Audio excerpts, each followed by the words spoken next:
اکثر اوقات ایک بات دیکھنے میں آئی ہے کہ وہ خواتین جو شادی کے بعد جاب کنٹینیو کرتی ہیں وہاں پہ ہسبینڈ اور وائف کے درمیان ریلیشن شپ میں کافی ویکنیس پیدا ہو جاتی ہیں، اور اس کی وہ کوئی روایتی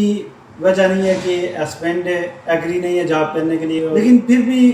کچھ باتیں ایسی ہیں جس کی وجہ سے یہ مسائل پیدا ہوتے ہیں۔ اگر ہم کمپیئر کریں دوسرے ان پہ ان خواتین کے ساتھ جو شادی کے بعد ہاؤس وائف کے طور پہ اپنی رسپانسبلٹیز لیتی ہیں، وہاں پہ ہسبینڈ اور وائف کے درمیان ریلیشن زیادہ مضبوط رہتے ہیں، کیونکہ ان کی لائف میں ایک بیلنس رہتا ہے، وہ رسپانسبلٹیز ڈیوائڈ کر لیتے ہیں۔ جبکہ جہاں پہ ہسبینڈ اور وائف دونوں جاب کرتے ہیں وہاں پہ ایک ہی رسپانسبلٹی پہ دونوں لگ جاتے ہیں، اور جو باقی رسپانسبلٹیز ہوتی ہیں وہ رہ جاتی ہیں، جس کی وجہ سے لائف میں اور ریلیشن شپ میں بیلنس نہیں رہتا۔ تو آج ہم آپ کے ساتھ 4 ایسی مین ریزن شیئر کریں گے جس کی وجہ سے جب عورت جاب کی طرف جاتی ہے تو ہسبینڈ اور وائف کے درمیان ریلیشن شپ ویک ہونا شروع ہو جاتا ہے، اور اتنا بعض ٹائم ویک ہو جاتا ہے کہ وہ بات ڈائیورس تک چلی جاتی ہے۔ اس میں سب سے پہلی جو ریزن ہے احساس کی کمی۔ جب دونوں جاب کرتے ہیں تو دونوں کو ایک دوسرے کا احساس نہیں ہوتا، کیونکہ سپوز کریں ہم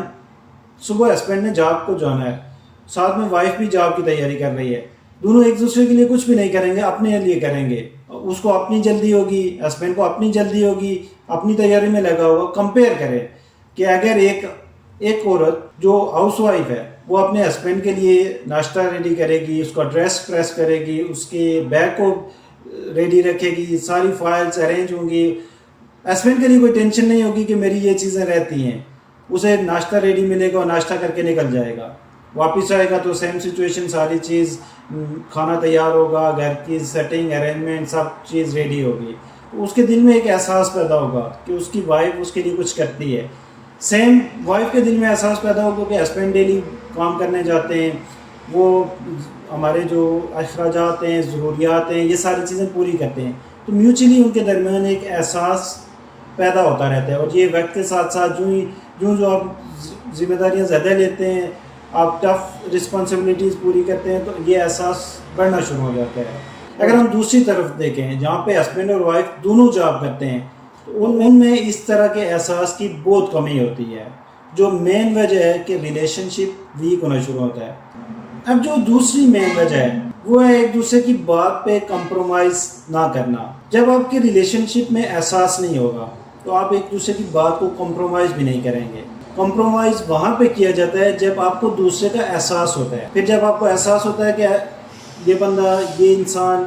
یہ میرے لیے اتنا کچھ کرتا ہے، اس نے اگر ایک بات غلط بھی کر لی، کچھ بات ایسی کر بھی دی، تو میں اس کو نگلیکٹ کر لیتا ہوں، میں اس کو اوائڈ کر لیتا ہوں، وہاں پہ کمپرومائز آ جاتا ہے۔ جب آپ میں احساس ہی نہیں ہوگا کہ آپ کو فیل ہی نہیں ہوگا یہ میرے لیے کیا کر رہا ہے، میں تو اپنے لیے خود کر رہا ہوں، دونوں اپنے طور پہ لگے ہوئے ہیں، بزنس مین کی طرح اپنے طور پہ لگے ہوئے ہیں، تو وہاں پہ احساس نہیں ہوتا۔ احساس نہیں ہوگا تو کمپرومائز نہیں ہوگا۔ تیسری جو مین وجہ ہے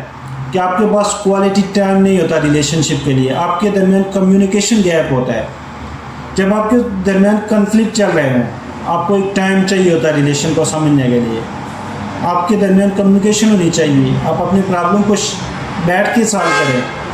آپ ٹائم دیں ایک دوسرے کو، تو تب جا کے آپ کا ریلیشن شپ میں جو کنفلکٹ ہوتے ہیں وہ ریڈیوس ہونا شروع ہوتے ہیں۔ جب آپ ایک دوسرے کو ٹائم بھی نہیں دیتے، آپ کا کمیونیکیشن گیپ بھی بہت زیادہ ہے، آپ کا فوکس سارا جاب کی طرف ہوتا ہے، تو آپ کی کنفلکٹ کی وجہ کم ہوگی لیکن وہ بڑھنا زیادہ شروع ہو جائے گا۔ اگر اسی کو دوسرے ریلیشن میں دیکھیں جہاں پہ ایک ہاؤس وائف ہے اور ایک فائنینشیل سچویشن پوری کر رہا ہے، تو وہاں پہ اگر بڑا کنفلکٹ بھی ہے تو احساس کمپرومائز کی وجہ سے وہ کم ہونا شروع ہوتا ہے۔ پھر مزید ٹائم دینے کی وجہ سے، کمیونیکیشن اچھی ہونے کی وجہ سے وہ جو کنفلکٹ ہوتا ہے وہ دبنا شروع ہو جاتا ہے، کم ہونا شروع ہوتا ہے۔ وہ جو لاسٹ ریزن ہے، یہ سب سے مین ریزن ہے، سب سے امپارٹنٹ ہے کہ آپ بچوں کی اچھی تربیت نہیں کر پاتے۔ ایک عورت جو پورا دن گھر سے باہر رہتی ہے، جاب پہ فوکس ہوتا ہے، وہ بچوں کو کیسے تربیت دے سکتی ہے؟ وہ اپنے بچوں کو ٹائم ہی نہیں دے پائے گی۔ جب ٹائم نہیں دے پائے گی تو تربیت کیسے کرے گی؟ جاب سے وہ واپس آئے گی، اب جاب پہ کام، گھر کے کام، وہ اس پہ ایک برڈن ہوگا، وہ بچے کچھ کہیں گے تو وہ ان پہ جھڑکے گی، وہ ان پہ غصہ کرے گی، گھر کسی اور بات کا، آفس کا غصہ، جاب کا غصہ، کام کا غصہ وہ بچوں پہ، ہسبینڈ کی طرف نکالے گی۔ ایسے ہی ہسبینڈ بھی کرے گا۔ پھر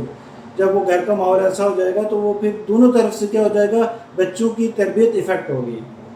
لیکن ایک وہ عورت جو گھر میں رہتی ہے اس کے پاس ٹائم ہے بچوں کو دینے کے لیے، وہ سلولی اینڈ سلولی بچوں کی تربیت کرتی رہتی ہے، وقت کے ساتھ جو ریکوائر ہوتا ہے وہ بچوں کو سکھاتی رہتی ہے۔ جب بچے اسکول گئے ہوتے ہیں ان کو اسکول کا کام چیک کیا، ان کو کروایا، ساتھ بٹھایا۔ انیشیل سٹیج میں 2-3 سال یہ ٹف ہوتا ہے بچوں کو ایک ٹریک پہ لانا، جب وہ اسکول پہ جاتے ہیں وہ سارا وہ ایزیلی مینیج کر پاتی ہے، جبکہ جو جاب کرنے والی خواتین ہوتی ہیں وہ اس چیز کو مینیج نہیں کر پاتی،